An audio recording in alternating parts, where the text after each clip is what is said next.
اعوذ باللہ السمیع العلیم من الشیطان اللعین الرجیم بسم اللہ الرحمن الرحیم الحمد للہ الذی ذکرہ شرف للذاکرین وشکرہ فوز للشاکرین وطاعتہ نجات للمطیعین والصلاة والسلام والتحیۃ والاکرام علی اشرف النبیین وخاتم المرسلین سیدنا و مولانا ابی القاسم محمد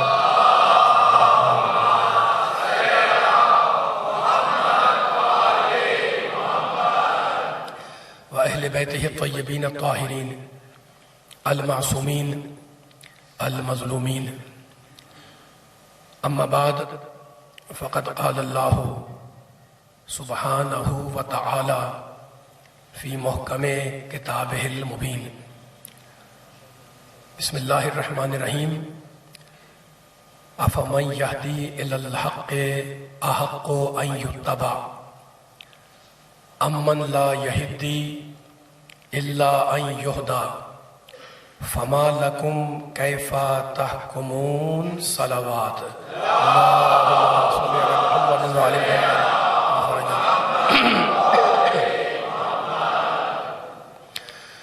سامعین کرام، حضرات گرامی قدر، اس سلسلہ مجالس سے آپ حضرات کے سامنے خطاب کی سعادت اور خطاب کا شرف حاصل کرنے کے لیے میں نے قرآن پاک کے انتہائی پاک کلمات کو ان مجالس کا سرنامہ سخن قرار دیا ہے. رب کائنات، پروردگار عالم، خالق ارض و سما، ارحم الراحمین، اکرم الاکرمین، اجود الاجودین، ابصر الناظرین، سورہ مبارکہ یونس کی 35ویں آیت میں انسانوں سے ایک سوال کر رہا ہے. رب کائنات ہم سے اور آپ سے پوچھ رہا ہے، افمن یہدی الی الحق احق ان یتبع. اللہ پوچھ رہا ہے کہ اے انسانوں یہ بتلاؤ کہ وہ جو حق کا راستہ دکھا رہا ہے اس کی پیروی کی جائے، یا امن لا یہدی الا یہدی، یا اس کا اتباع کیا جائے جو بغیر ہدایت کے راہ ہدایت پر نہیں ہوتا. فما لکم کیف تحکمون. تو اللہ پوچھ رہا ہے اے انسانوں تم لوگ اس بارے میں کیا فیصلہ کرتے ہو؟ کیف تحکمون، کیا حکم لگاتے ہو، کیا فیصلہ کرتے ہو، کیا قضاوت کرتے ہو؟ عزیزوں، پروردگار نے اس آیت میں دو گروہوں کا ذکر کیا، دو طبقات، دو گروپس. ایک راستہ دکھانے والے اور دوسرے راستے کے محتاج.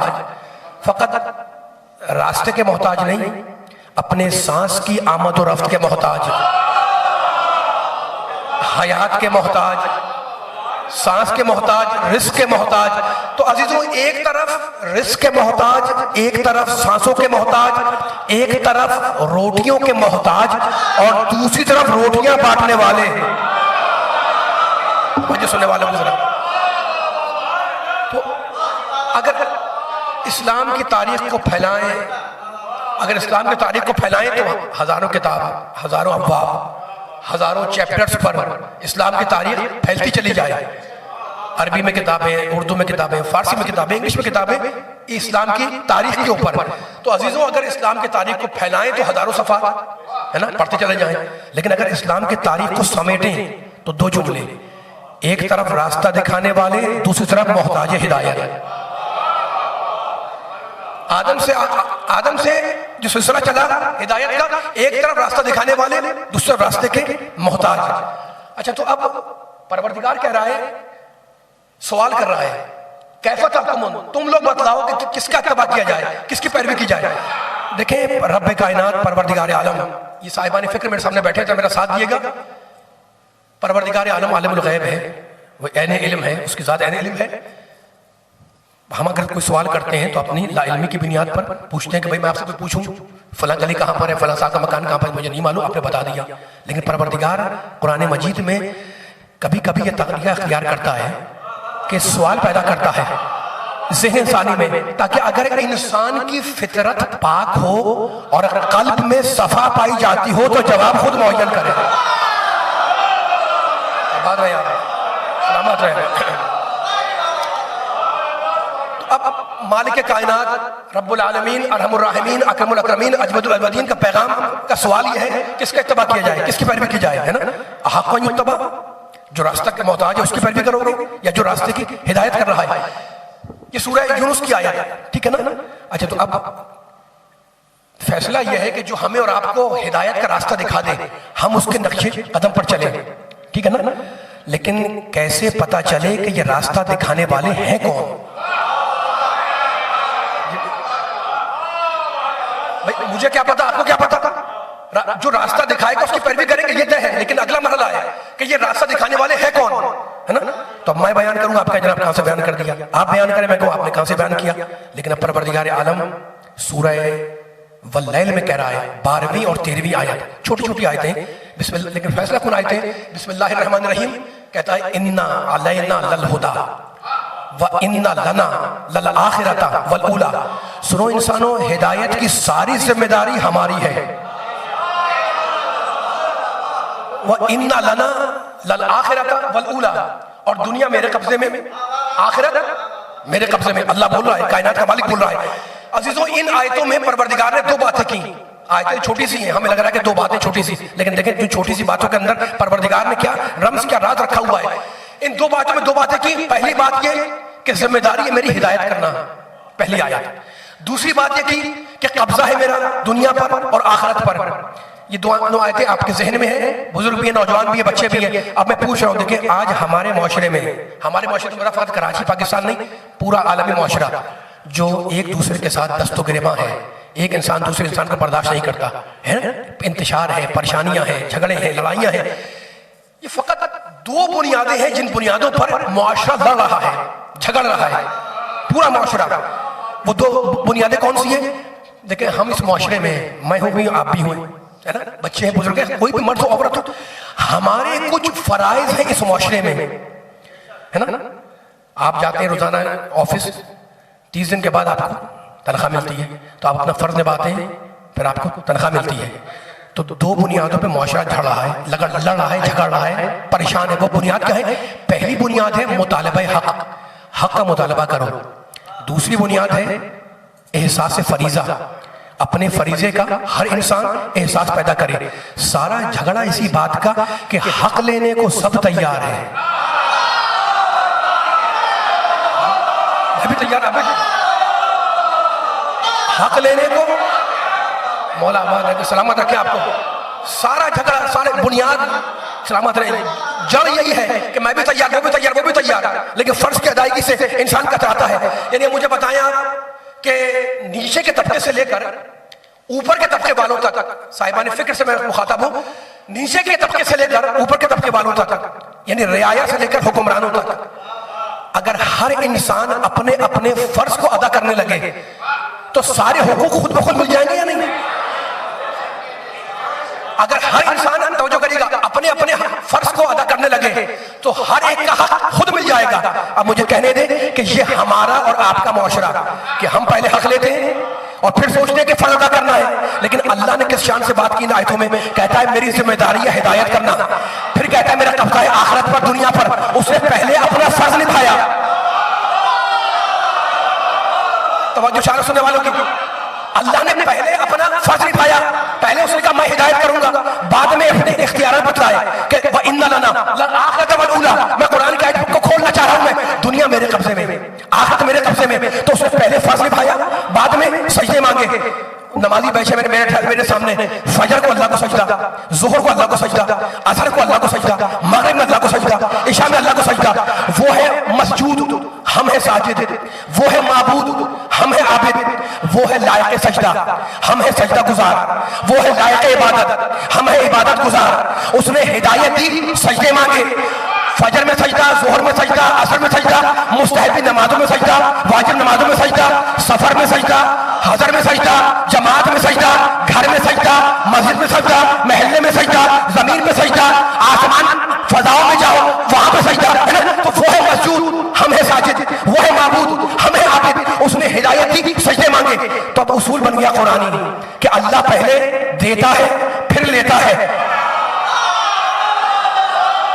میرے سارے دراجت خدا نے ہدایت دی پہلے دیا ماشاءاللہ. مولا باغا کیا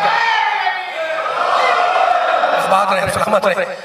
قرآن کی آیت سے فیصلہ نکل رہا ہے. میرے فیصلہ نہیں ہے کہ انا علینا الہدی، ہدایت میں کروں گا. تو اس نے پہلے ہدایت دی پھر سجدے مانگے ہے نا. تو خدا ہے مسجود، ہم ہے ساجد. اس نے ہدایت دی، سجدے مانگے. یعنی پہلے وہ دیتا ہے پھر مانگتا ہے. تو اب جو بھی اللہ کا نمائندہ بن کر آئے گا وہ امت کو پہلے دے گا. پیچھے والے زمانے میں ساتھ آ جائے، امت کو پہلے دے گا پھر لے گا. اب سنیے گا، خدا نے ہدایت دی، سجدے مانگے. رسول نے اسلام دیا، اطاعت مانگی. آل محمد نے قرآن دیا، مودت مانگی. تو مانگنے والے تو بہت ہیں. خدا سجدے مانگے، رسول اطاعت مانگے، آل محمد مودت مانگے، فقیر بھیک مانگے، استاد اپنے شاگرد سے تعظیم مانگے، باپ اپنے بیٹے سے احترام مانگے. تو مانگنے والے بہت ہیں. ان میں کوئی فرق ہے تو فرق ان ایک جملے میں کہ جو بے دیے مانگے وہ فقیر ہے اور جو دے کے مانگے وہ جناب امیر ہے.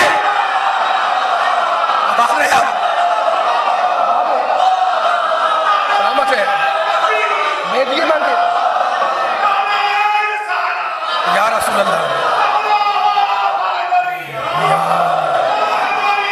یا جو ہے صلی علی محمد و علی محمد. بے دیے مانگے.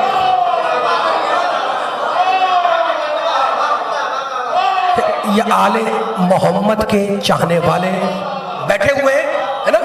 تو خدا سجدے مانگتا ہے، رسول اطاعت مانگتا ہے، آل محمد مودت، اہل مودت میرے سامنے بیٹھے ہوئے ہیں. اتنے افراد بزرگ بھی ہیں، خود بھی ہیں، بچے بھی ہیں. ٹھیک ہے.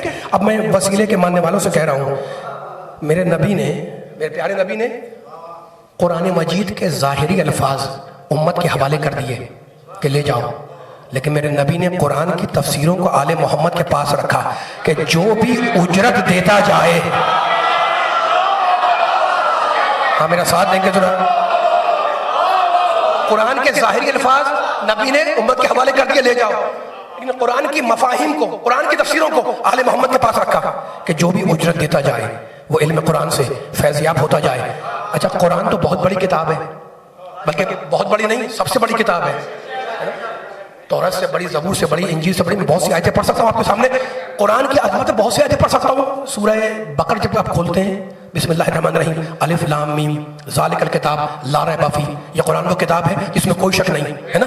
سورہ نحل پڑھتے ہیں، اللہ کہتا ہے وَنَزَلْنَا عَلَيْكَ الْكِتَابَ تِبْيَانًا لِكُلِّ شَيْءٍ وَهُدًى وَرَحْمَةً لِقَوْمٍ يُؤْمِنُونَ وَهُدًى وَرَحْمَةً وَبُشْرًى لِلْمُسْلِمِينَ. ہم نے قرآن کو ہدایت بنایا، بشرا بنایا، خوشخبری بنایا ہے نا. کس کے لیے؟ مسلمانوں کے لیے. بہت سی آیتیں آج نہیں پڑھنا چاہ رہا ہوں آیتوں کو، لیکن ایک جملہ کہنا چاہ رہا ہوں. یہ آل محمد کے چاہنے والے بیٹھے ہیں، فقط آل محمد کے چاہنے والے نہیں، آل محمد کو وسیلہ مانتے ہیں. رسول نے ظاہری الفاظ کتاب کے امت کے حوالے کیے، لیکن نبی نے قرآن کی تفسیریں آل محمد کے پاس رکھی. ٹھیک ہے نا. قرآن تو آپ کہیں گے جناب خطابت کر دی. خطابت نہیں ہے، ایک مثال دے کے نوجوانوں کو متوجہ کرنا چاہ رہا ہوں. دیکھو، ہم اور آپ اگر آل محمد کو وسیلہ نہ بنائیں تو قرآن تو بہت سب سے بڑی کتاب ہے. کسی بھی چیز کے باطنی اور اندرونی کمالات تک نہیں پہنچ سکتے. فرما رہے بے شک ہے نا. اب چھوٹی سی مثال دے رہا ہوں میں، فیصلہ آپ کر لیے گا. بھائی میں بڑی عام فہم مثال دینا چاہ رہا ہوں اپنے سامعین کو، محترم سننے والوں کو. عام فہم مثال ہے اور آم کی ہے. کھانے کا پھل ہے آم، کھانے کا پھل ہے آم ہے نا. آپ کھا رہے تھے، اب یہ تو سیزن نہیں ہے، گرمیوں میں آپ کھا رہے تھے. میں آپ کے پاس آیا، میں نے سلام کیا، آپ نے جواب دیا. میں نے کہا جناب یہ آپ کے ہاتھ میں کیا ہے؟ آپ نے کہا آم کی گٹلی. میں نے کہا وہ تو میں دیکھ رہا ہوں کہ آم کی گٹلی آپ کے ہاتھ میں. یہ وسیلے کے ماننے والے بیٹھے، مجھے آگے آیتیں پڑھنی ہے. ادھر جملہ ساتھ آپ کے ذہنوں کا آمادہ کر لوں کہ میں آگے چلا جاؤں. میں نے کہا یہ آپ کے ہاتھ میں کیا؟ آپ نے گٹلی. میں نے کہا وہ میں دیکھ رہا ہوں. میں نے کہا جناب یہ بتائیں ذرا کہ اس گٹلی میں ہے کیا؟ اب آپ کا بیان شروع ہوا. کہنے کہ جناب اس گٹلی میں آپ سمجھ رہے کہ ایسا ہی ہے. میں نے کہا نہیں میں سمجھ نہیں رہا ہوں، آپ بتائیں ہے کیا؟ کہنے کہ اس گٹلی کے اندر آم کا درخت ہے. میں نے کہا اور کیا ہے؟ کہا آم کی شاخیں ہیں. میں نے کہا اور کیا ہے؟ کہا آم کے پھل ہیں. میں نے کہا اور کیا ہے؟ کہا آم کے پتے پودے ہیں. میں نے کہا اور کیا ہے؟ کہا آم کی ٹہنیاں ہیں. میں نے کہا اور کیا ہے؟ کہا آم کے باغات ہیں. میں پوچھتا کہ کیا ہے؟ آپ نے کہا آم کی ٹہنیاں, آم کی شاخ, آم کے درخت, آم کی دھاگے کی طرح پھیلی ہوئی آم کی جڑیں ہیں. تو گٹھلی ہے ایک, اور اس ایک گٹھلی کے اندر آم کے ہزاروں باغات جمع ہے. تو وہ اللہ جو ایک گٹھلی میں ہزاروں باغات کو جمع کر سکتا ہے, کیا ایک نقطے میں پورا قرآن نہیں سمجھ سکتا؟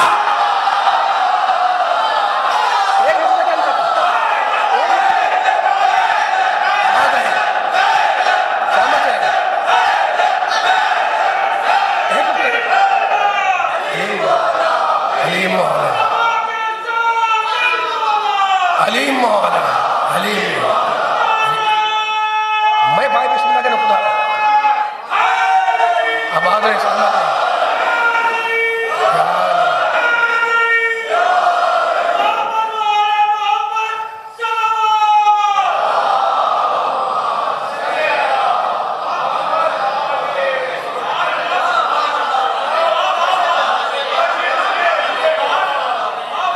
مولا آباد رکھے.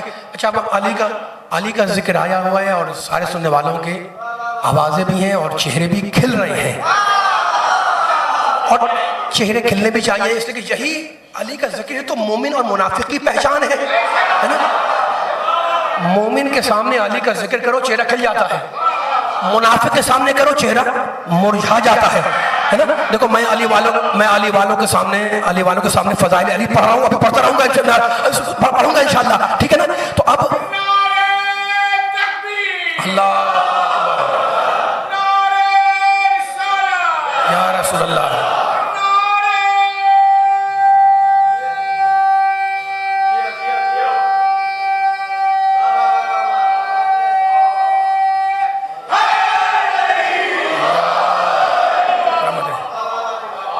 سلامت ہے, مولا بات رکھے گا, ٹھیک ہے. اچھا تو اب رسول نے تفسیروں کو علی کے پاس رکھا تاکہ محبت کرو گے تو قرآن سمجھتے رہو گے, ٹھیک ہے نا. اچھا تو اب نماز کا ذکر بھی آیا ہوا ہے, نبی کا ذکر بھی آیا ہوا ہے. اب نماز سے مربوط ہو کر, اس موضوع مربوط ہو کر ایک جملہ کہنا چاہ رہا ہوں.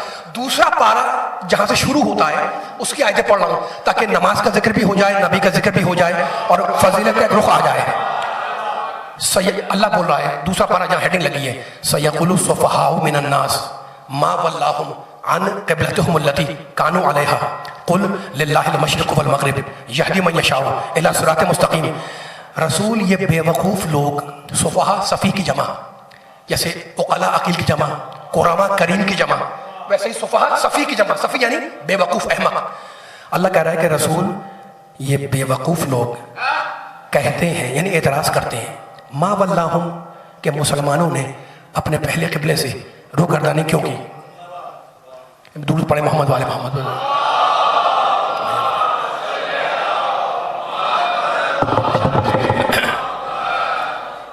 مولا آباد رکھے, میں دوسرے پارے کی آیت پڑھ رہا تھا, سَيَقُولُ السُّفَهَاءُ مِنَ النَّاسِ مَا وَلَّاهُمْ عَنْ قِبْلَتِهِمُ الَّتِي كَانُوا عَلَيْهَا.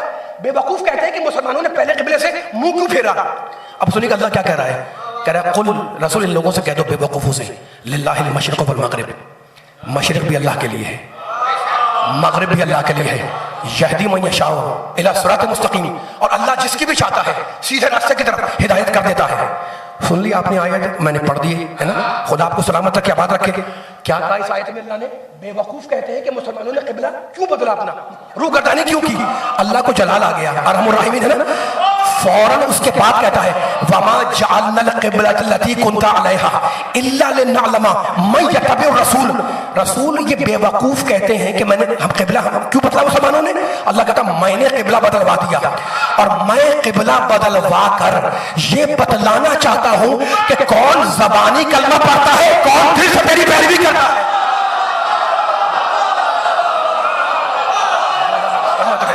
آجا مل کے سارے آجا میرے ساتھ, کوئی فیصلہ کرنا ہے انشاءاللہ میرے کا. وما جعلنا, قرآن دوسرا پارہ, آگے پیچھے نہیں جا رہا ہوں, دوسرا پارہ, وما جعلنا القبلۃ التي كنت عليها الا لنعلم من يتبع الرسول. ہم دیکھنا چاہتے ہیں, ہم بتانا چاہتے ہیں کہ کون زبانی کلمہ گو ہے, کون دل سے تیری پیروی کرتا ہے, تیرا اتباع کرتا ہے نا. اور اس کے بعد اسی سورے میں, اسی پارے میں ایک دو آیتیں چھوڑ کر پھر اللہ نے ارشاد فرمایا, یہ آیت بھی قصیدہ ہے میرے نبی کی شان میں. آپ قصیدہ پڑھتے ہیں نبی کا, علی کا, اور آیت خود قصیدہ پڑھ رہی ہے نبی کا. اب سنیے گا بلا فصل کے ماننے والے بیٹھے ہوئے اللہ بول رہا ہے قد نرى تقلب وجهك في السماء فلنولينك قبلة ترضاها، رسول ہم تمہارے بار بار آسمان کی طرف چہرہ کرنے کو دیکھ رہے ہیں، ہم دیکھ رہے ہیں. فلا، اللہ بول رہا ہے فلنولينك قبلة ترضاها، مت گھبراؤ، قبلے کو وہاں موڑیں گے جہاں تم چاہو گے.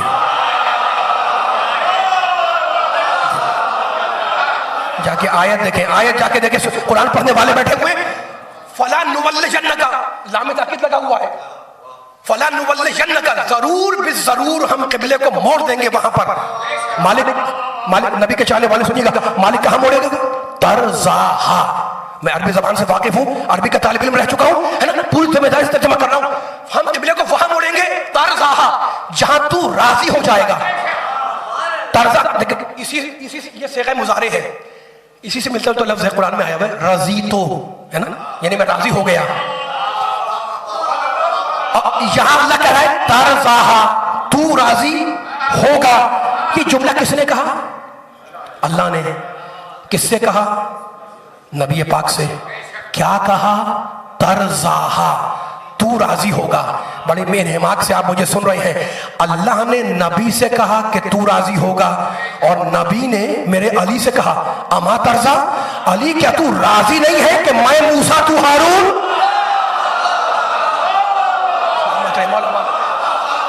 علی، حدیث منظر کی بڑی مشہور حدیث ہے نا، اما ترضا ان تکون منی بمنزلت ہارون من موسیٰ. علی کیا تو راضی نہیں ہے کہ میں اپنے زمانے کا موسیٰ ہوں، تو اپنے زمانے کا ہارون ہے نا. اس جملے کی گہرائی تک چلے میرے ساتھ ساتھ. اللہ نے کیا کہا نبی سے کہ ہم قبلے کو وہاں موڑیں گے جہاں تو راضی ہوگا. اللہ نے کہا تو راضی ہوگا، نبی نے کہا علی کیا تو راضی نہیں ہے؟ علی والوں ذرا اس جملے کی گہرائی تک چلو تاکہ فیصلہ ہو جائے اور بیان آگے بڑھ جائے. آدم نبی ہے، آدم پہ میرا سلام، لیکن یقین جانو آدم کی تمنا ہے کہ میرا رب مجھ سے راضی ہو جائے. نوح نبی ہے، لیکن نوح کی تمنا کہ میرا رب مجھ سے راضی ہو جائے. ابراہیم خلیل ہے، لیکن ابراہیم کی آرزو ہے کہ میرا اللہ مجھ سے راضی ہو جائے. موسیٰ کلیم اللہ ہے، لیکن موسیٰ کی تمنا کہ میرا اللہ مجھ سے راضی ہو جائے. عیسیٰ روح اللہ ہے، لیکن عیسیٰ کی تمنا کہ میرا اللہ مجھ سے راضی ہو جائے. یعنی یونس چاہتے ہیں کہ اللہ راضی ہو، یعقوب چاہتے ہیں کہ اللہ راضی ہو، خضر چاہتے ہیں کہ اللہ راضی ہو، ادریس کی تمنا کہ اللہ راضی ہو، الیاس کی تمنا کہ اللہ راضی ہو، عیسیٰ کی تمنا کہ اللہ راضی ہو، داؤد کی تمنا کہ اللہ راضی ہو، سلیمان کی تمنا کہ اللہ راضی ہو، عزیر کی تمنا کہ اللہ راضی ہو، انبیاء کی تمنا کہ اللہ راضی ہو، اوصیہ کی تمنا کہ اللہ راضی ہو، امتی کی تمنا کہ اللہ راضی ہو، اصحاب کی تمنا کہ اللہ راضی ہو. سوالات انبیاء کی تمنا ہے کہ اللہ راضی ہو جائے. اور میرا پیارا محمد ولا صوفا یوتی کا ربوں کا فبادا، حبیبی اتنا عطا کریں گے کہ تو ہم سے راضی ہو جائے گا. تو انبیاء کی تمنا کہ اللہ راضی ہو، اللہ چاہتا ہے کہ محمد راضی ہو، اور محمد چاہتا ہے کہ علی راضی ہو.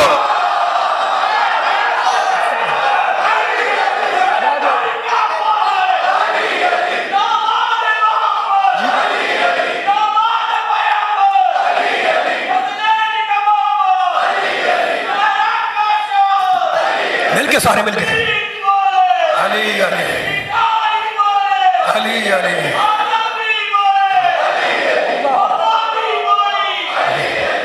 ماشاء اللہ. علی علی آواز کی تیز رکھے تھوڑی سی.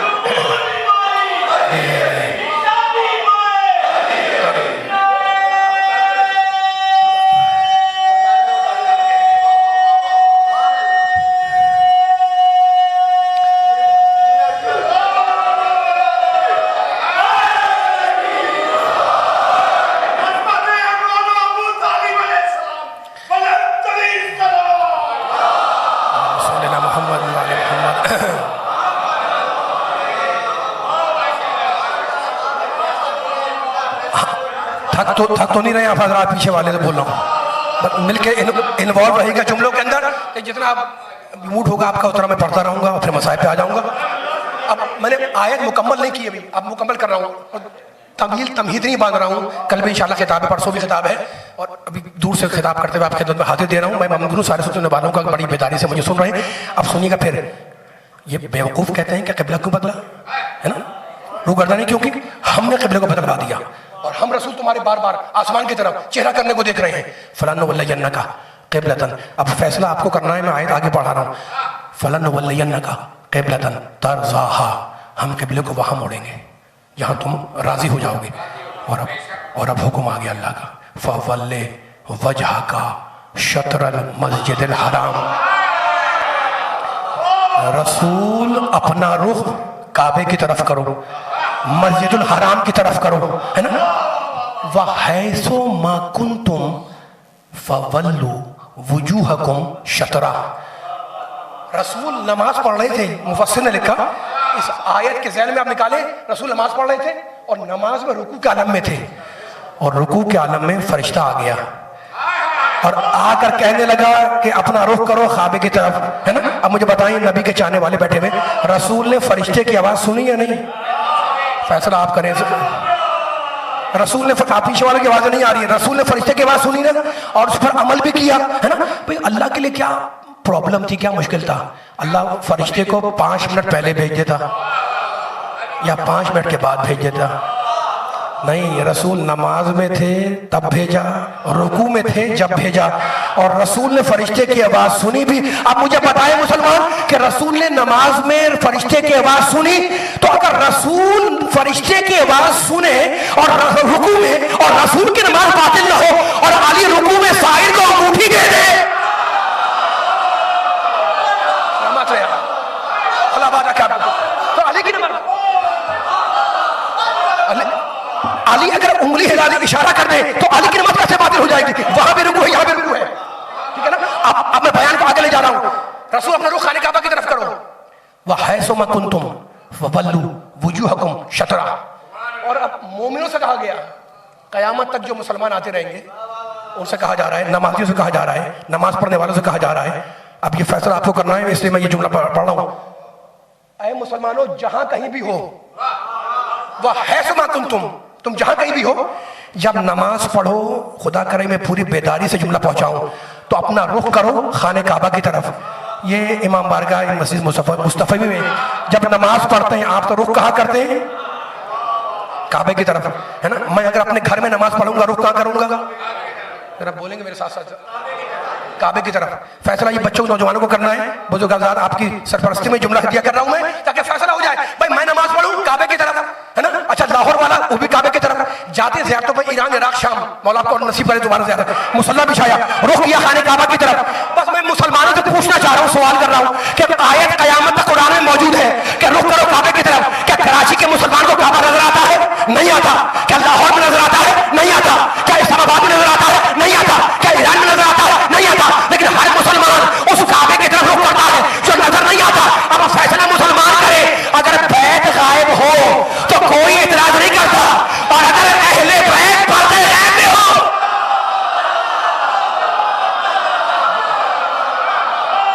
مولا بادہ کیا آپ کو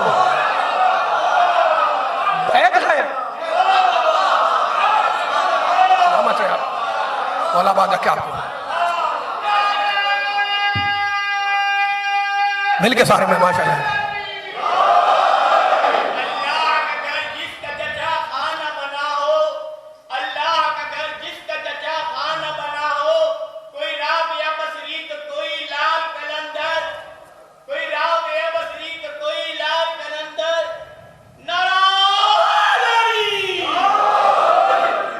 اتنی بلند صلوات پڑھ دیں محمد والے محمد صلی اللہ علیہ محمد والے محمد.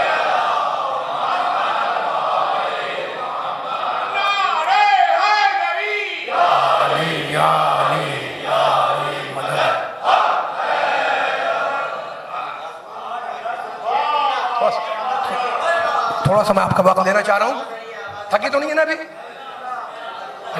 اچھا گفتگو نبی پر بھی ہے، قرآن کی آیتوں پر بھی ہے، نماز کا بھی ذکر ہو رہا ہے، قبلے کا بھی ذکر ہو رہا ہے. اب پھر فیصلہ کرنا ہے مل کر. میں آیت نہیں پڑھ رہا، آیت پڑھ دی میں نے، حدیث بھی نہیں سنا رہا آپ کو، ہے نا. اب میں مسلمانوں سے کہہ رہا ہوں، مسلمان جہاں بھی نماز پڑھتا ہے نا، صاحب بھی بیٹھے ہیں، تشریف فرمائیں، ان کو بھی یہ جملہ ہدیہ کر رہا ہوں کہ بھائی آپ کراچی میں پڑھیں، کہیں بھی پڑھیں، مسلمان نبی کی شان میں جملہ کہنا چاہ رہا ہوں. میں سناؤ زمانے کو، جتنے پیچھے بیٹھے دائیں بیٹھے، پورا مل کے میرے ساتھ ساتھ فیصلہ ہو. مسلمان کہیں کا بھی ہو، یہاں کا یا وہاں کا، اس کی نماز تمام نہیں ہوتی جب تک کہ وہ نبی پر سلام نہ کر لے. مولا بارک سلامت رہے، سلامت رہے. یہ سامنے والے پہ آ جائے ذرا میرے مل کے ساتھ آنا ہے نا. آپ نماز پڑھتے ہیں، وہ نماز پڑھتے ہیں، وہ پڑھتے ہیں نماز میں نا، نبی میں سلام کرتے ہیں اپنے اپنے انداز سے. السلام علیکم ایھا النبی ورحمۃ اللہ وبرکاتہ، ہے نا. تو آپ نے بھی سلام کیا، انہوں نے بھی کیا، انہوں نے بھی کیا، انہوں نے بھی کیا. دنیا میں ہر جگہ مسلمان نبی پر سلام کر رہا ہے. اب مجھے ہاتھ جوڑ کر ایک سوال کرنے دیں تاکہ فیصلہ ہو جائے مل کر، اور اجتماعی فیصلہ ہوگا. جہاں جہاں آواز جا رہی ہے بھائی آپ سلام کریں، وہ سلام کریں، کسی فرقے کا کسی مسلک کا آدمی ہو جب نماز پڑھتا ہے نبی میں سلام کرتا ہے، ٹھیک ہے نا. تو میرے ذہن میں ایک سوال ہے کہ جناب جب ہر جگہ سے خشکی سے تری سے آج آپ فضا میں جاتے ہیں، پلین میں جاتے ہیں کہ نماز نہیں پڑھتے بھائی وہاں پر ٹائم ہو گیا نماز پڑھنی ہے نا، وہاں بھی نماز پڑھنی ہے. اچھا تو خلا میں چلا گیا، ٹھیک ہے نماز نہیں پڑھے، اس کا جائے نہ جائے لیکن فقہ میں اس کا حکم موجود ہے کہ رخ کرے گا وہ زمین کی طرف، ہے نا. اس کا بھی حکم موجود ہے چاہے جائے نہ جائے، لیکن احتمال اگر چلا گیا ہے تو فقہ میں اس کا حکم موجود ہے. اچھا تو آپ فضا میں جائے، ہوا میں جائے، پلین میں جائے، زمین پر ہو، کہیں پر بھی ہو، خشکی میں، تری میں، گھر میں، محلے میں، شہر میں، دیہات میں، شہر میں، کبھی ہر جگہ سے ایک سوال ہے میرا، جب نبی پر سلام ہو رہا ہے تو پھر مدینے جا کر سلام کرنے کی ضرورت کیا ہے؟ آواز نہیں آ رہی پیچھے والے، اگر تھکے نہیں ہیں تو میرا ساتھ دے ذرا. ایک سوال ہے نا بھائی آپ بھی سلام کر رہے ہیں، میں بھی کر رہا ہوں، یہ بھی کر رہے ہیں، وہ بھی کر رہے ہیں، وہ بھی کر رہے ہیں، ہر آدمی کر رہا ہے، خشکی سے، تری سے، دریا سے، اپنے گھر سے، محلے سے. ضرور نہیں کہ جماعت میں کرے، فرادہ بھی کرتا ہے، جماعت میں بھی کرتا ہے، اپنے گھر میں بھی کرتا ہے، محلے میں بھی کرتا ہے. تو جب ہر جگہ السلام علیکم یا نبی، السلام علیکم یا نبی ہو رہا ہے تو پھر مدینے جا کے ایک فیصلہ کرنے والوں، نبی کے چاہنے والوں، جب ہر جگہ سے نبی پر سلام ہو رہا ہے تو پھر مدینے جا کر سلام کرنے کی ضرورت کیا ہے؟ اب اگر یہ سوال کیا ہم نے، اب اگر کوئی صاحب یہ کہ جناب کہ دور سے سلام پہنچتا نہیں ہے، ذرا بولنے والی سامنے والے خاموش بیٹھے ہوئے، ذرا دور سے سلام آواز آنی چاہیے، آواز نہیں آ رہی سامنے والوں کو، مل کے سارے چل رہے ہیں. ذرا دور سے سلام پہنچتا نہیں ہے اس لیے وہاں جا کر سلام کرتے ہیں، پلین پہ جاتے ہیں. جب پچھلے زمانے کے لوگ دریا پہ گئے، سواری پہ گئے، کس وجہ سے بھی گئے، ہے نا. تو اگر کوئی یہ کہہ دے جناب کہ دور سے سلام پہنچتا نہیں ہے، کراچی کا مدینہ کہاں کئی 1000 کلومیٹر کا فاصلہ، اس لیے ہم وہاں جاتے ہیں، تو میں کہوں گا اگر دور سے یہاں کراچی سے نہیں پہنچ رہا ہے تو پھر کرنے کا فائدہ کیا ہے؟ سنیے گا، اگر کوئی کام کی بات آ جائے تو میرا ساتھ دیے گا، خاموش نہ بیٹھنے، ہے نا. اس لیے کہ لاکھوں کروڑوں اب تک جا چکے ہیں، ہم سے پہلے بھی جا چکے ہیں، آج بھی جا رہے ہیں اور آئندہ بھی جائیں گے. میرا جملہ اگر ضائع ہوا تو مجھے افسوس ہوگا، آپ کی سماعت میں بھروسہ کر کے جملہ کہہ رہا ہوں. لاکھوں کروڑوں جا چکے ہیں لیکن کسی نے وہاں سے آ کر یہ دعویٰ نہیں کیا ہم سے کہ جناب میں حضور پاک سے مل کر آ رہا ہوں. یار تھکے لگ رہے ہیں مجھے، ذرا میرے کے ساتھ آنا چاہیے. کوئی آپ کے پاس آیا آپ کا عزیز رشتہ دار کہ جناب میں مدینے سے ہو کے آ رہا ہوں، آپ گلے لگا لیا، اس کو مبارک ہو، رسول سے ملاقات ہوئی، ایسا تو کچھ نہیں ہے نا. اچھا کوئی کہ جناب میں نے خواب میں دیکھا تھا، تو بھی خواب میں دیکھنے کے لیے مدینہ شرط تھوڑی ہے. اللہ کرے میں پہنچ جائے. خواب کے لیے مدینہ شرط نہیں ہے. کراچی میں ہو تو خواب میں دیکھو، لاہور میں تو خواب میں دیکھو، ہے نا. کراچی ضرورت نہیں ہے کہ مدینہ جا کے خواب میں دیکھو. سب ہم نے پوچھا مسلمان سے کہ جناب تو جو سلام کر رہے ہو کیا پہنچ نہیں رہے؟ مسلمان کہا کہ نہیں، یہ تو ہمارا عقیدہ ہے کہ ہم اگر دور سے سلام کریں تو وہاں پہنچ جاتا ہے، لیکن اپنے گھر سے سلام کرنا اور ہے اور ان کی جھوڑی پر جا کر سلام کرنا اور ہے. یعنی یہ ہر مسلمان مانتا ہے کہ ہماری محنت رائے گا نہیں جاتی، لیکن اپنے گھر سے سلام کرنا اور ہے، اور ان کے دروازے پر جا کر سلام کرنے کی جو عظمت ہے وہ نہ گھر میں ہے، نہ مسجد میں ہے، نہ محلے میں ہے، نہ شہر میں ہے، نہ گاؤں میں ہے، نہ ملک میں ہے، نہ فرادہ میں ہے، نہ جماعت میں ہے. اس لیے اس سرمایہ کو، اس شرف کو حاصل کرنے کے لیے لاکھوں کا سرمایہ لٹاتا ہے مسلمان تاکہ وہاں جا کر یہ شرف حاصل کرے. اب سمجھ میں آیا؟ کروڑوں کا سرمایہ لٹایا جاتا ہے کہ نبی کے در پہ جا کے امتی سلام کرے. امت والوں پہچانو وہ دروازہ کیسا ہوگا جہاں نبی جا کے سلام کرے.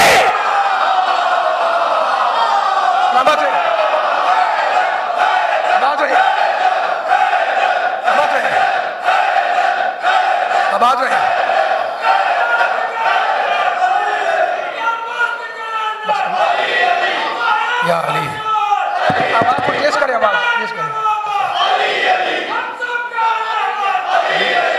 وہاں جا کے سلام کریں.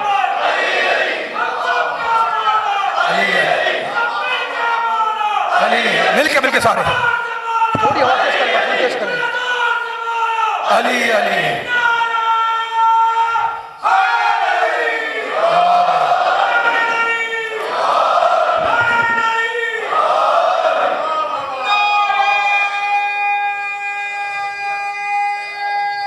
یا علی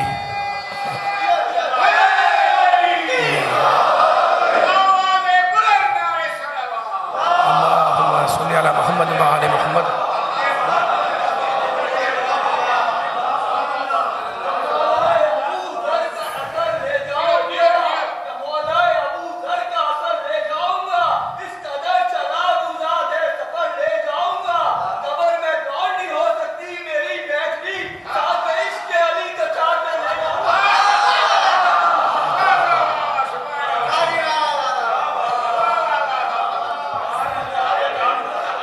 اب مجھے نہیں معلوم میں پڑھوں آگے یا تھکے، آپ بتائیں. پڑھوں تھوڑا سا، ذرا سا آگے آگے آ جائیں، ذرا سا مجھے تکلیف ہو رہی، ذرا سا تھوڑا تھوڑا آگے تشریف لے آئیں، ذرا سا.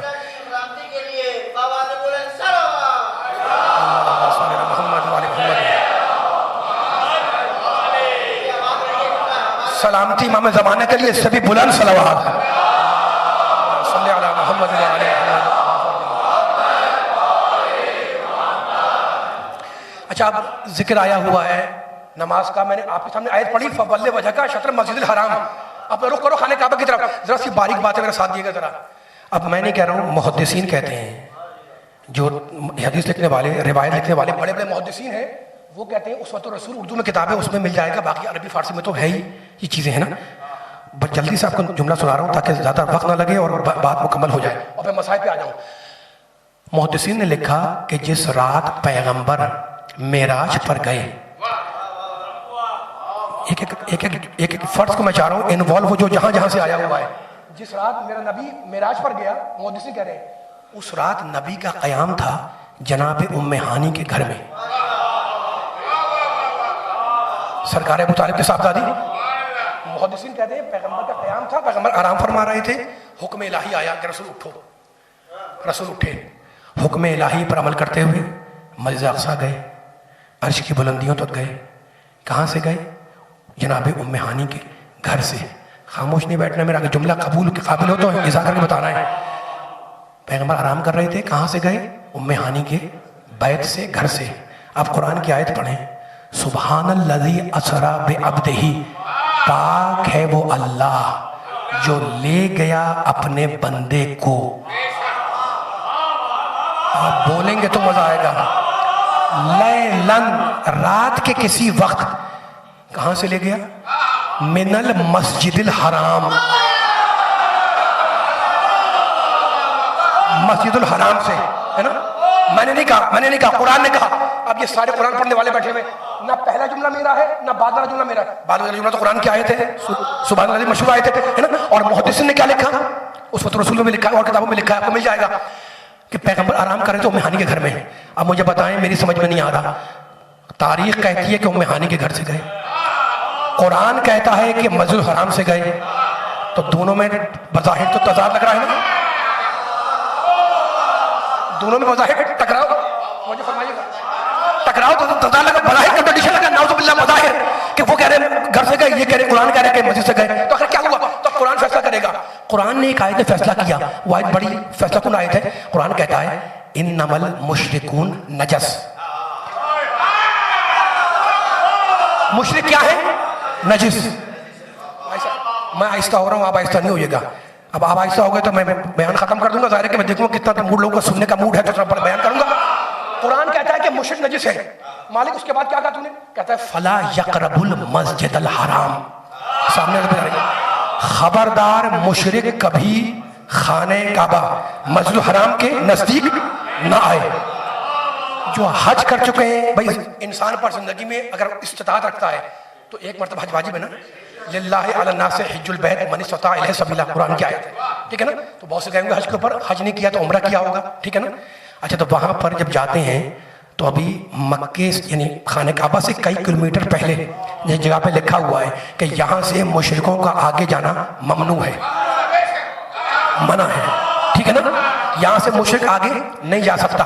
اب مجھے بتائیں، یہ علی والے، نبی والے، قرآن والے، حج کرنے والے، عمرہ کرنے والے، آیت نے کیا کہا؟ مشرک مسجد حرام کے قریب نہ آئے. بورڈ لگا ہوا ہے کعبے سے کئی کلومیٹر پہلے. اس کا مطلب یہ ہے کہ مکے کے اطراف کا علاقہ بھی مسجد حرام میں شامل ہے. مولا جملہ مکمل ہو رہا ہے والوں. آپ کے ایمان کی جلا کے جملہ کیا کر رہا ہوں, ضائع نہ ہونے پائے جملہ. آپ کی سماعتوں پر اعتماد ہے نا. لوگ یہ بات کب سمجھے؟ لوگ جب یہ آیت نازل ہوئی, مشرکوں کی نجس ہونے کی آیت نازل ہوئی, لوگ تب سمجھے کہ اطراف کا علاقہ بھی مسجد حرام میں داخل ہے. ہم علی والے کب سمجھے؟ جب پیغمبر معراج پر گئے. خدا کرے جملہ میں طویل نہیں کر رہا بیان کو. ہم اس وقت سمجھے جب پیغمبر معراج پر گئے. اب مجھے نہیں معلوم, حدیث کہتے ہیں بہت کسی نے لکھا کہ ام ہانی کے گھر سے گئے, قرآن کہتا ہے کہ نبی مسجد حرام سے گئے. اب مجھے نہیں معلوم کہ اللہ نے گھر کو مسجد کہا یا مسجد کو گھر کہا. یہ اللہ کی بات ہے, اللہ جانے کہ گھر کو مسجد کہا یا مسجد کو گھر کہا. اللہ کی بات اللہ جانے. لیکن میں ان سے کہہ رہا ہوں جو ابو طالب کو کافر کہتے ہیں کہ اگر ابو طالب کافر ہے تو کیا اللہ کو اپنے نبی کو عرش پہ بلانے کے لیے کسی مسلمان کی بیٹی کے گھر نہیں ملا؟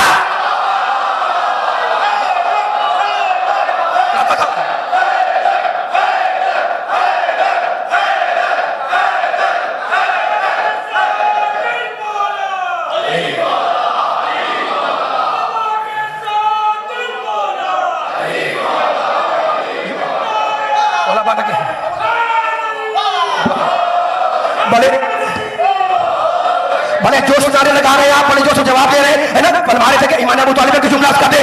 اب وہ جملہ جو مجھے عرض کرنا تھا میں نے عرض کر دیا. ممکن ہے کل پرسوں کچھ تقریبا میں اور جملہ عرض کروں. اب میں ایک جملہ کہنا چاہ رہا ہوں. اگر سارے بیدار ہیں, مجھے نہیں معلوم کہ اللہ نے گھر کو مسجد کہا یا مسجد کو گھر کہا ہے نا. لیکن دو ہی صورتیں ہیں, یا گھر کو مسجد کہہ دیا یا مسجد کو گھر کہہ دیا, یا اللہ کی بات ہے اللہ جانے. لیکن میں ایک جملہ تو مسلمانوں سے کہنا چاہ رہا ہوں کہ آج کا کتنا باشرف مسلمان ہے کہ وہ معراج نامہ جھوم جھوم کے پڑھتا ہے.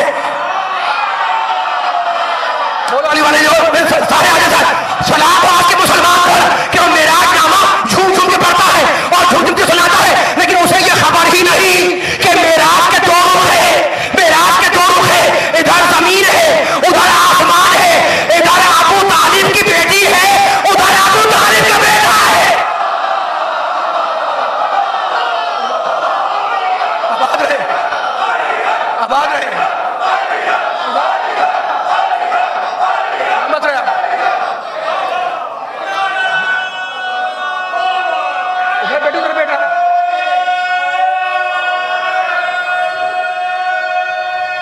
مل کے سارے میں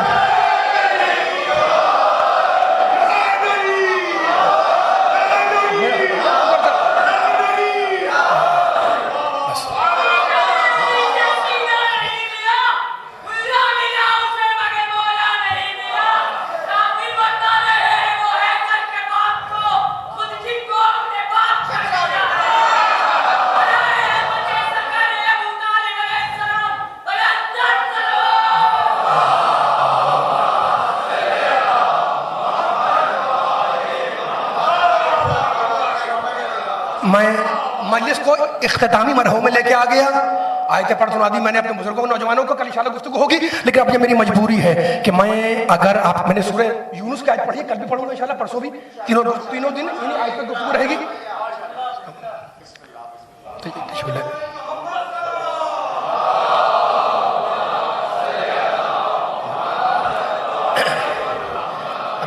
ذاکرہ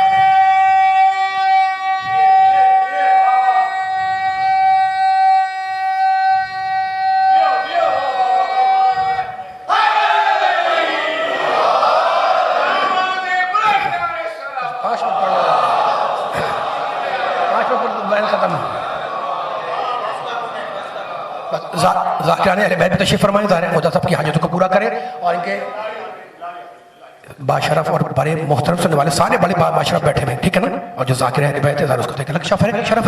بس میں اپنی مجبوری بیان کر رہا ہوں, اب گفتگو کل ہوگی آپ کے سامنے. وہ مجبوری یہ ہے کہ میں نے سورہ یونس کی آیت پڑھی, 35ویں آیت 10واں سورہ ہے نا. مجبوری کہیں گے آپ, کہیں گے بھائی مجبوری کون سی ہے, میں بھی پڑھ دوں. نہیں, مجبوری میری یہ ہے کہ میں سورہ یونس پڑھوں, اس میں ذکر علی.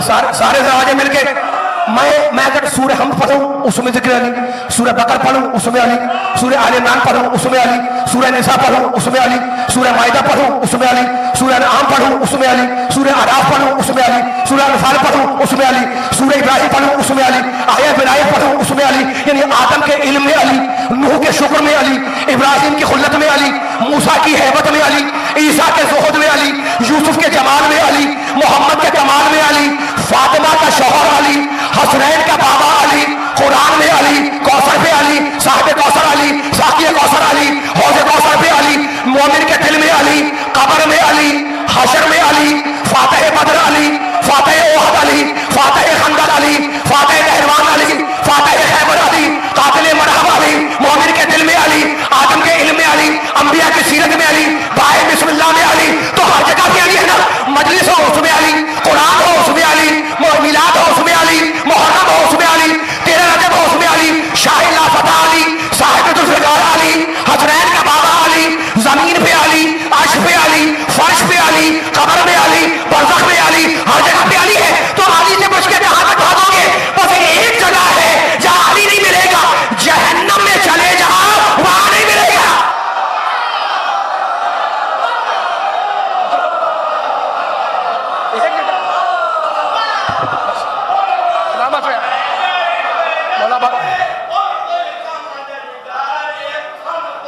مولا بات رکھیں ایک جگہ ہر جگہ رحمت رہے۔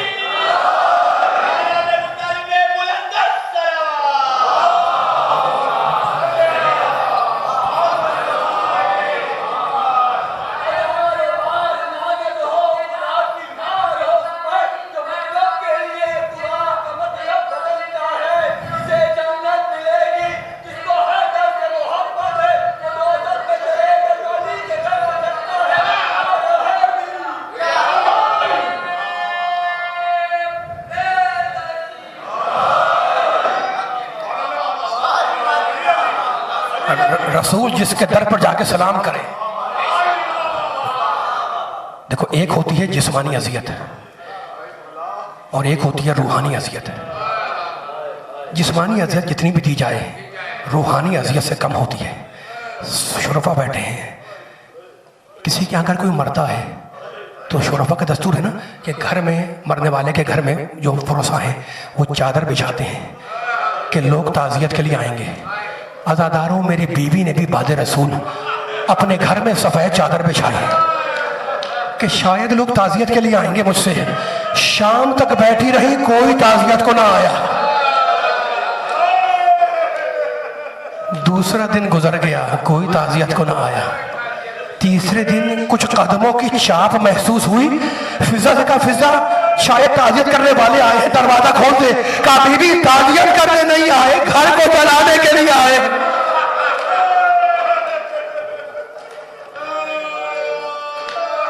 جب بی بی کے انتقال کا وقت آیا ہے نا، شہادت کا وقت، تو کہنے لگی علی ابو الحسن وہ طاق میں رکھی ہوئی شیشی دیکھ رہے ہو؟ کہا میں انت رسول دیکھ رہا ہوں۔ کہا علی جب میرا انتقال ہو جائے تو وہ شیشی میرے کفن میں رکھ دینا۔ اچھا ہماری روایت نہیں ہے، عالم اسلام کے علماء نے لکھی ہے۔ علی نے سوچا کہ شاید خوف الہی میں شہزادی نے جو آنسو بہائے وہ جمع کیے، پوچھا کہ بی بی اس شیشی میں ہے کیا؟ ایک مرتبہ شہزادی نے ٹھنڈی سانس لی۔ بی بی کے ایام کی مجلس ہے، کل تفصیلی مسائل انشاءاللہ ہو سکے پڑھوں گا۔ کہا بی بی اس میں ہے کیا؟ بی بی نے ایک ٹھنڈی سانس لی۔ کہا علی تم نے یہ سوال پوچھ کر کے اس شیشی میں کیا ہے مجھے ایک عجیب زمانہ یاد دلا دیا۔ کہا بنت رسول اگر مناسب ہو مصلحت ہو تو بتلاؤ۔ کہنے لگی ابو الحسن ایک دن بابا میرے حجرے میں آئے، شہزادی فرما رہی ہیں آپ رونے کے لیے بیٹھے، خدا آپ کی آنسوں کو رومال ظاہر میں جگا دے۔ میرے بابا میرے حجرے میں آئے اور کہنے لگے فاطمہ میں نے تیری شادی علی سے 400 درہم میں طے کر دی، 400 درہم مہر میں تیری شادی طے کر دی، تو اس شادی سے مہر سے راضی ہے؟ میں نے سر کو جھکا کر کہا کہ بابا میں علی سے شادی پہ راضی ہوں لیکن 400 درہم پہ راضی نہیں ہوں۔ رسول فکر کے عالم میں باہر نکلے، جبریل آئے، کہا یا رسول اللہ اپنی بیٹی سے کہہ دیں کہ اگر وہ 400 درہم پر راضی نہیں ہے تو ہم نے رافدین اس کے مہر میں لکھ دیا، دجلہ فرات ہم نے اس کے مہر میں لکھ دیا۔ آئے کہا بیٹی اللہ نے تیری مہر میں رافدین کو لکھ دیا، دجلہ فرات کو، اب تو راضی ہے نا؟ کہا بابا میں علی سے شادی پہ راضی ہوں لیکن اس مہر پہ راضی نہیں ہوں۔ پھر نکلے، پھر جبریل آئے، کہا یا رسول اللہ اگر اب بھی آپ کی بیٹی راضی نہیں ہے، اب بھی راضی نہیں ہے، تو ہم نے اس کے مہر میں یہ پوری زمین لکھ دی۔ رسول آئے کہا بیٹی اب تو راضی ہوگی نا؟ اللہ نے تیرے مہر میں اس زمین کو لکھ دیا، پوری زمین لکھ دی۔ کہا بابا میں علی سے راضی ہوں شادی پر لیکن اس مہر پر راضی نہیں ہوں۔ رسول پریشانی کے عالم میں باہر نکلے، مسجد میں پہنچے، جبریل اترے، کہا یا رسول اللہ اپنی بیٹی سے کہہ دیں کہ اگر وہ اس مہر پر بھی راضی نہیں ہے تو ہم نے یہ پوری جنت اس کے مہر میں دے دی۔ سنیں گے جو رو رہے ہیں آپ؟ کہا بیٹی اب تو راضی ہے نا؟ اللہ نے یہ پوری جنت تیرے مہر میں دے دی۔ کہا بابا میں اس مہر پہ بھی راضی نہیں ہوں۔ کہنے کہ بیٹی پھر تو کس مہر پہ راضی ہوگی؟ کہا بابا میں نے اکثر راتوں میں آپ کو آدھی رات کو سر بکھرا کر آنگن میں اپنی ریش مطہر کو تھام کر امت کی بخشش کی دعائیں مانگتے ہوئے دیکھا، تو بابا میں اپنے حق مہر میں آپ کی امت کی شفاعت کا حق چاہتی ہوں۔ بی بی کہتی ہیں ابھی میرا یہ مطالبہ ختم نہیں ہوا تھا کہ تیرے میں جبریل ایک ورقہ لے کر آئے جس میں لکھا تھا کہ یہ وعدہ ہے، بسم اللہ الرحمن الرحیم، یہ وعدہ ہے علی اعلیٰ کا اپنی کنیز فاطمہ سے کہ جب وہ قیامت کے میدان میں آئے گی تو جسے کہے گی میں بخش دوں گا۔ تو علی اس شیشی میں آنسو نہیں ہے، وہ ورقہ شفاعت رکھا ہوا ہے۔ رہنے والا آپ رو رہے ہیں، کچھ جانتے ہیں بی بی میدان میں کس شان سے آئے گی؟ چھٹے امام کی روایت ہے، میرے مولا فرماتے ہیں کہ میری دادی جب میدان حشر میں آئیں گی تو اس شان سے آئیں گی کہ جبریل آواز دیں گے یا اہل المحشر غضوا ابصارکم حتی تجوز فاطمہ بنت محمد، محشر والوں اپنی آنکھوں کو جھکا لو، اب محمد کی بیٹی فاطمہ۔ بی بی اس شان، خدا آپ کی آوازوں کو سلامت رکھے، بی بی اس شان سے محشر میں آئے گی، سواری آئے گی، بی بی سواری سے اتریں گی اور اس شان سے عرش الہی کی طرف چلیں گی کہ ایک ہاتھ میں عباس کے کٹے ہوئے بازو ہوں گے، دوسرے ہاتھ میں سکینہ کا ہاتھ ہوگا، سنو کہ ایک کاندھے پر حسن کی زہر آلود نبیل ہوگی، دوسرے کاندھے پر حسین کا پھٹا ہوا مرنا ہوگا۔ بی بی عرش الہی کے پاس پہنچے گی، ساری کی نظر دے گی، ایک پھٹا ہوا کونا پائے گی اور کہے گی پروردگارا یہ میرے حسین کے پھٹا ہوا کونا ہے، تجھے اس کونے کا واسطہ میری باپ کی امت۔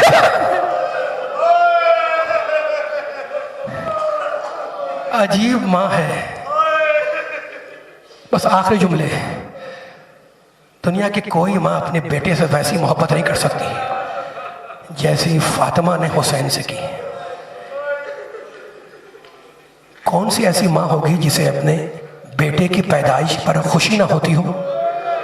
ہوتی ہے نا، خدا آپ کے آنسوؤں کو رومال زہر میں جگا دے، لیکن عزیزانو یہ کائنات کی اکیلی ماں ہے جو اپنے بیٹے کی پیدائش پر رو رہی ہے۔